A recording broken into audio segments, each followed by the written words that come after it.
হঠাৎ করে রাশিয়ান শীতের ড্রেস পরে মিডিয়ার সামনে হাজির অপু বিশ্বাস। আর এই লুকটা নিয়ে নেট দুনিয়া এখন তুমুল আলোচনা। শুধু রাশিয়ান ড্রেস পরে নেটিজেনদের সামনে আলোচনার কারণ হননি, বরং বিভিন্ন কথোপকথন বলে তিনি নেটিজেনদের কাছে আরো বেশি কারণ হয়ে দাঁড়িয়েছেন।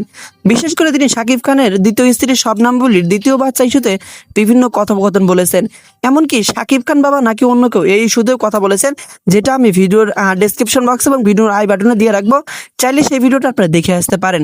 তবে এখানে কথা হচ্ছে মেগাস্টার শাকিব খানের যে সন্তান আব্রাহাম খান জয়ের বেশ কিছুদিন আগে একটা গানে ডান্স করে, অর্থাৎ শাকিব খানের একটা গানে ডান্স করে ভাইরাল হয়েছিলেন, সেই বিষয়ে তিনি কথোপকথন বলেছেন।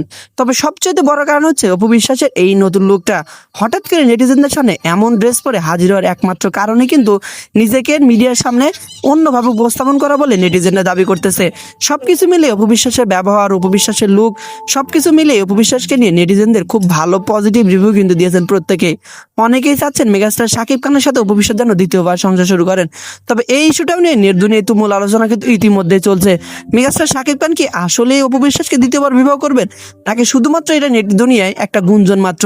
তো এই ইস্যুটা নিয়ে আপনার যদি মনে কোনো ধারণা থাকে অবশ্যই জানিয়ে যাবেন। আর অপু বিশ্বাসের এই লুকটা আপনার কাছে কেমন মনে হচ্ছে অবশ্যই বলতে ভুলবেন না।